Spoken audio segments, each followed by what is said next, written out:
Good evening. Tonight I'm going to tell you another strange and unusual story of the unexplainable from behind the veil. Ever since man was first able to think, he has tried to find reasons for those happenings that he has been unable to explain. Yet even today, with the knowledge of our universe which we have amassed, despite the myths that we have exploded, there are still areas about which we know nothing. The world beyond our understanding, the world behind the veil. Our story tonight concerns the dark and violent circumstances surrounding one of the most famous criminals in history. George Durst was a normal citizen of his time, a man completely average in all respects but one. I knew it. Tucked away down at the bottom of the page. Mr. Walter Durst will give the last of his lectures on clairvoyance tonight at the Cumberland Hall. What? The advertisement. So discreet it's practically invisible. I thought it was quite tasteful. I wish you would let me deal with that side of the business. You have no head for publicity. I had such an odd dream last night.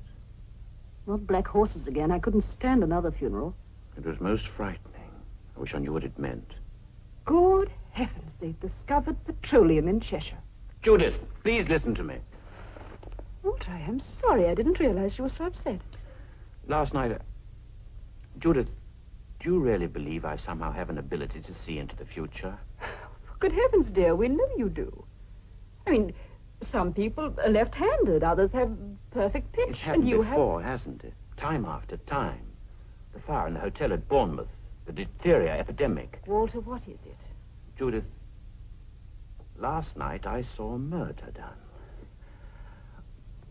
Why must it happen to me? Why not to someone who understands these things? I don't want it. Now, Walter, don't be so foolish. We have to make a living, dear, and I'm not sure that you'll be very good at anything else. I was so frightened last night. Then why didn't you wake me? You were so sound asleep I didn't like to.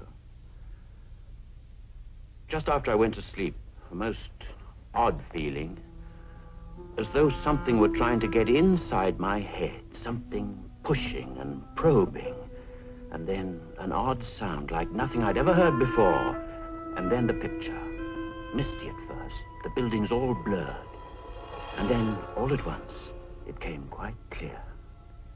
I was walking along a darkened alley in the East End. There was no sound.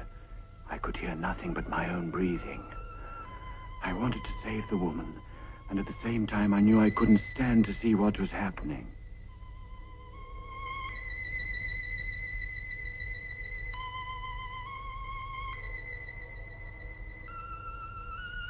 Suddenly I found myself outside some horrible drinking house. I remember hearing the ticking of a clock. I knew it was important to see the time. My body floated as though it were no more than mist, and the light at the corner of the lane seemed to draw me to it. I felt as if something were guiding me, begging me to look up at the street sign. Bucks Row. I saw it quite clearly, and yet I'd never even heard of the place before. I wish I knew what it all meant. Darling, why should it mean anything? It's probably just an ordinary old nightmare after all that lobster you had last night. No, there was such purpose to it, almost as though I'd been made to see it for some reason. In the early hours of this morning, Timothy Durrant, a cart driver, was returning to his lodgings in Whitechapel when he saw what he thought was a tarpaulin lying in the gutter. He crossed the road for a closer look, only to discover that it was a woman lying there. A lighted match revealed that her throat had been cut. The body has been identified as that of Mary Nichols, 42, a woman of unfortunate reputation, who had last been seen alive but very drunk just before 2:30. The police surgeon has stated that in addition to the throat wounds which caused death, the body had been almost completely... Does it say where it happened? Yes. The body was found in Bucks Row. The doctor also stated that, in his opinion, the crime had been committed by somebody with considerable knowledge of surgery. Yes, the surgeon's knife, the scalpel. And moreover, it was the same person who brutally murdered Martha Turner 3 weeks ago on the night of August the 7th. An inquest is being held. All the details. Walter, you've got to go to the police. The police? There can't be any motive for killing these terrible women, so the man is probably mad. Don't you see there may be more murders? And more dreams. Walter, think what it would mean if you could go to the police and tell them exactly when and where the next killing would be. No, I won't have any part of it. It's nothing to do with me. Walter, that is a disgraceful attitude. The seeing of justice done isn't merely the business of the police. It's the responsibility of every member of the community. Why, it might mean the saving of countless young lives. Oh, they were hardly young. Walter, it is your duty to go to the police. All right. I suppose you're right. As usual. And, darling, think of the publicity.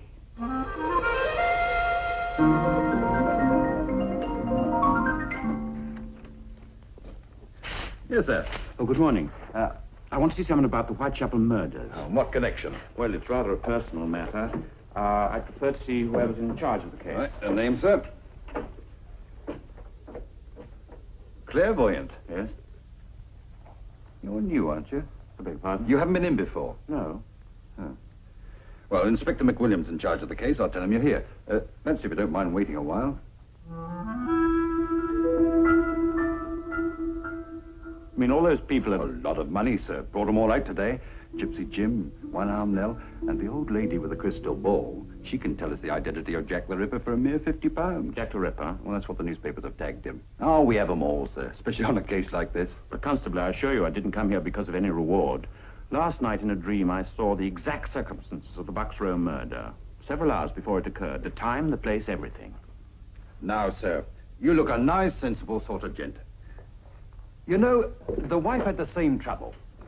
Wake me up in the middle of the night, she would, just to tell me about these here dreams, so I got her some stuff called slumber pills. Only a cheap medicine, you know, but efficacious.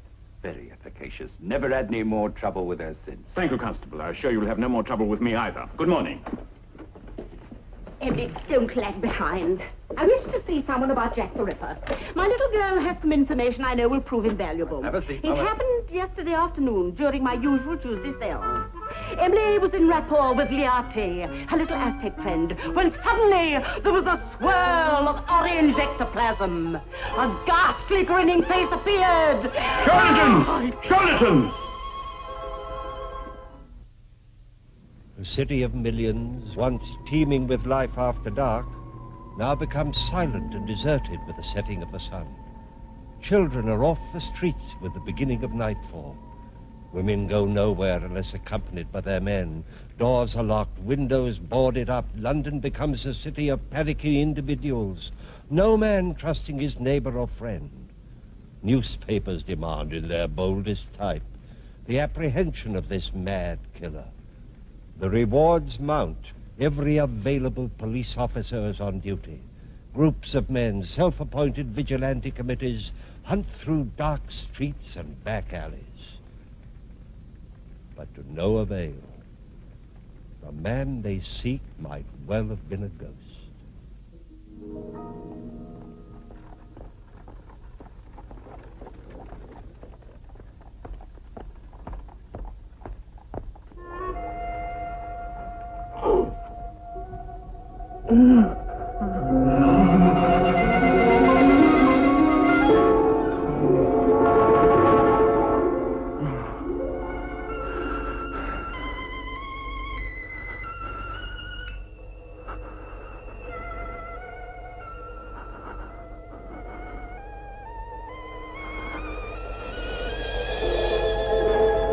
Judith!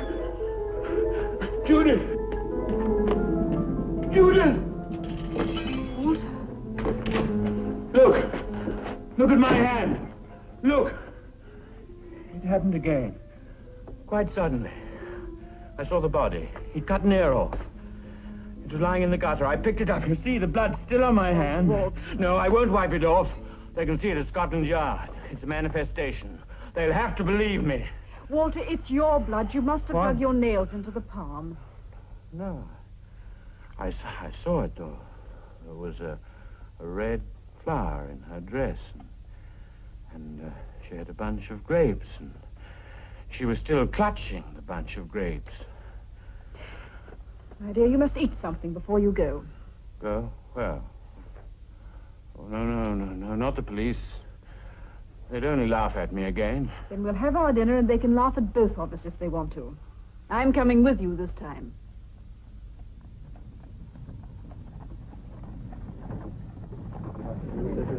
First, please, thank you.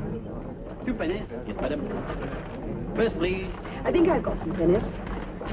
Change at Oxford Circus and take... What?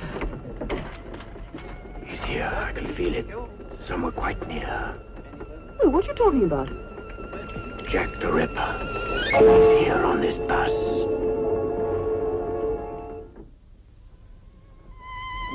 Jack the Ripper. He's here on this bus. Where? I don't know, but I can feel the vibrations. It's the same man, the man in the dream. Regent's Park. Walter, are you certain? Of course. Then we must do something. Try to find him. It's vanishing. It's fading away. Regent's Park. Walter, quickly. What is Rudin?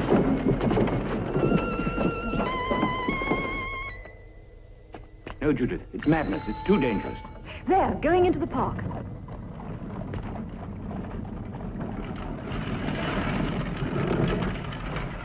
Walter, don't stop me. Which way did he go? I don't know. I can't feel it anymore. Well, try. Concentrate. You must. No use. He's gone. It just isn't there. Oh, he's so close. Well, I'm sorry. I couldn't help it. Besides, it would have been madness. Now, I think we ought to go and tell the police. Tell them what? Why, that Jack the Ripper's in the park. They might close the gates. Walter, sometimes I despair of you. Come on, we're going to Scotland Yard.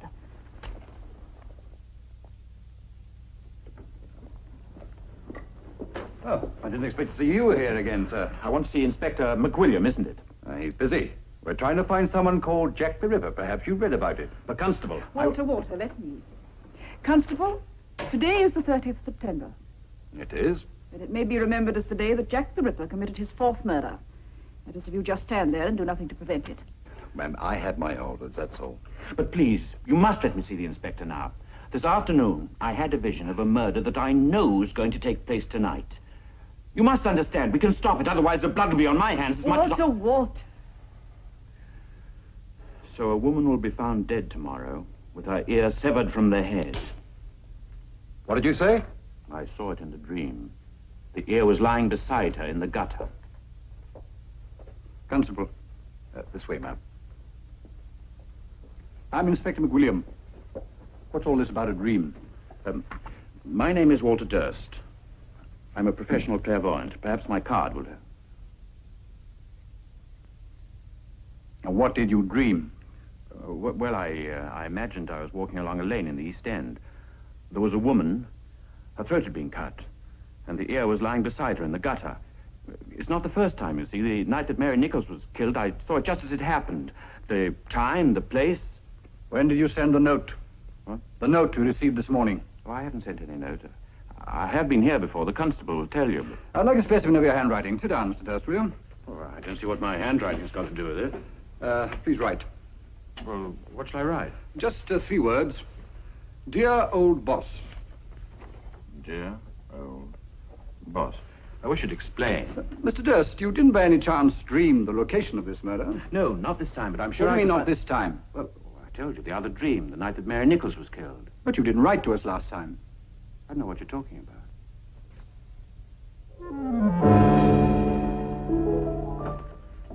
Then you must believe me, Inspector. I told you that I saw it.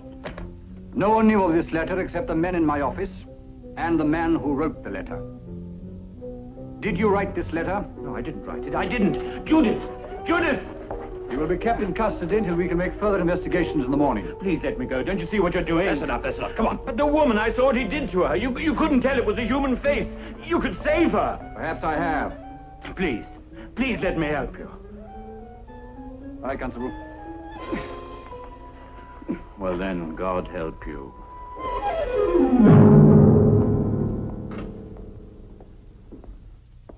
What time is it? Are you still awake? The time, please. They took my watch away. Oh, I don't know. It's a bit after 1. You'd better get some shut-eye. Not this night. Tell Inspector McWilliam to have a good night's rest. Tomorrow he may not sleep quite so easily. All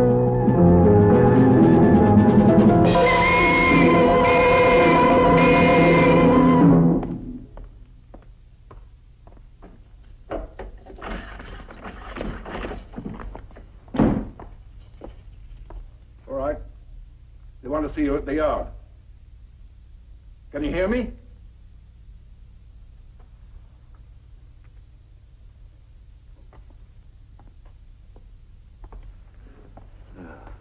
God forgive them.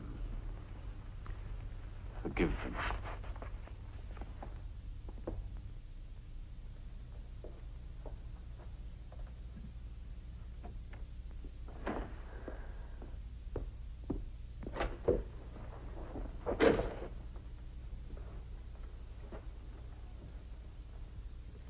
So it happened. And it was in your power to save that life. 2 lives. 2 women murdered within an hour. One in a yard at the back of Berners Street, the other in an archway off Mitre Square. Both of them hacked to pieces. You were right in every detail. Every man available was on duty in the East End last night. And every suspect we had was under lock and key. It's impossible. Yet it happened. It's impossible. But you knew. How? That's a question I've been asking myself all my life, Inspector. Perhaps the answer will come later. I trust, sir, that you will accept my apologies for what happened last night. Inspector, I owe you my supreme gratitude. This was no imprisonment. It was a release. Until last night, I've been afraid of this gift I have. Ashamed because I was not quite normal. My wife had to have my courage and my convictions for me. Now I know this power was given to me for a purpose. Respect must be paid to it, and to me. I wish to heaven I'd believed you last night. Should you dream again, of course I shall act immediately. We can act now. Walter, last night? No, this was no dream. But I can find Jack the Ripper. Probably tonight. This time I shan't even ask how. Every policeman in London is at your disposal. And that won't be necessary. Shall we meet at my house at 7 o'clock? At 7.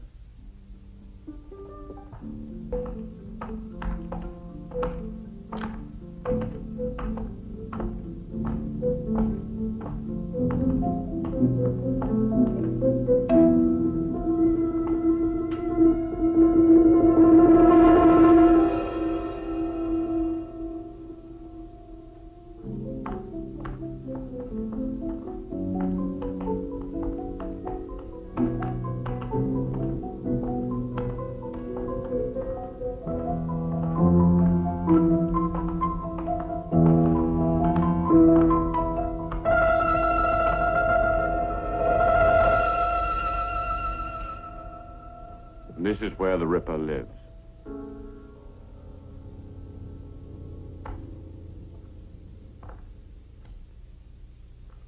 G.R. Willardon, FRCS.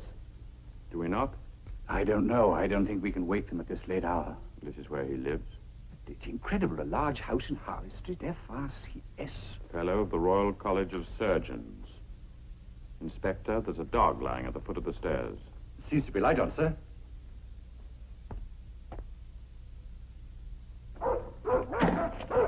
Hagen. Hagen, be quiet.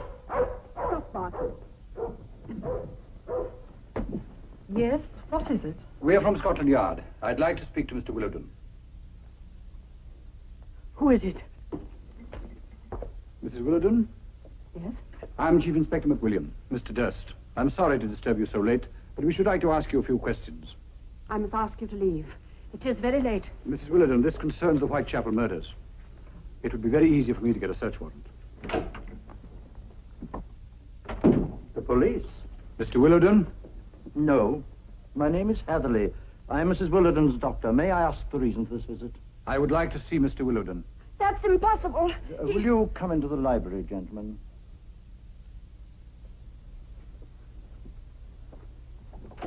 All right, Constable.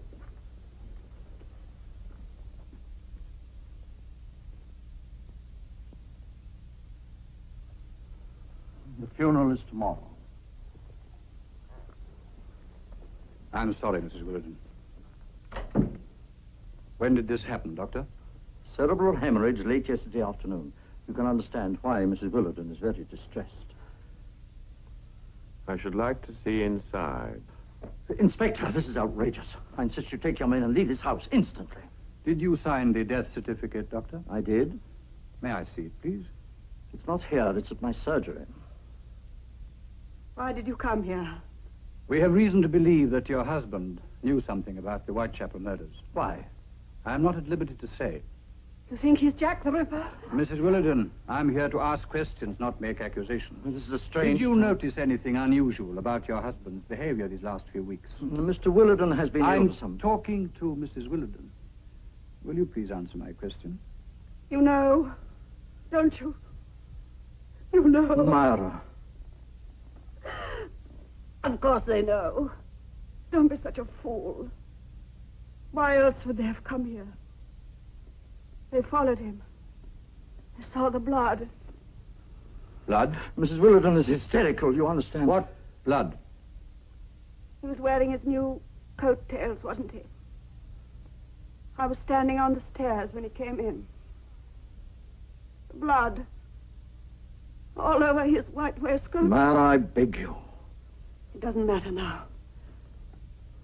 I don't want the secret any longer. Why didn't you tell the police? He was my husband.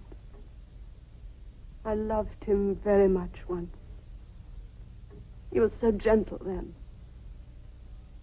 Seems quite a long time ago when he had to give up the practice. It was terrible seeing the change in him. I wonder what made him do those things. One day I heard Pagan screaming down here in the library. He wasn't allowed in here at all. When I came in, he was sitting just over there, biting at his paw.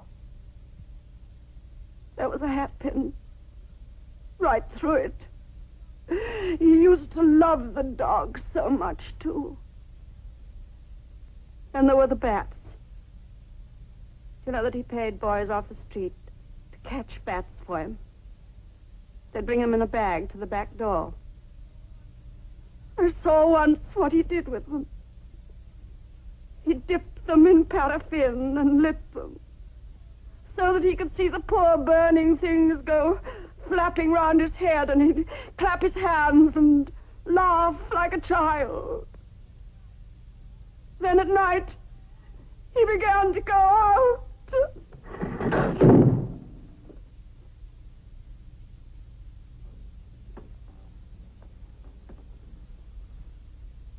So, the funeral is tomorrow. Yes, to all intents and purposes. The obituary notice has appeared in the Times, and a few relatives have been invited to a simple service in the morning. Where is he, Doctor?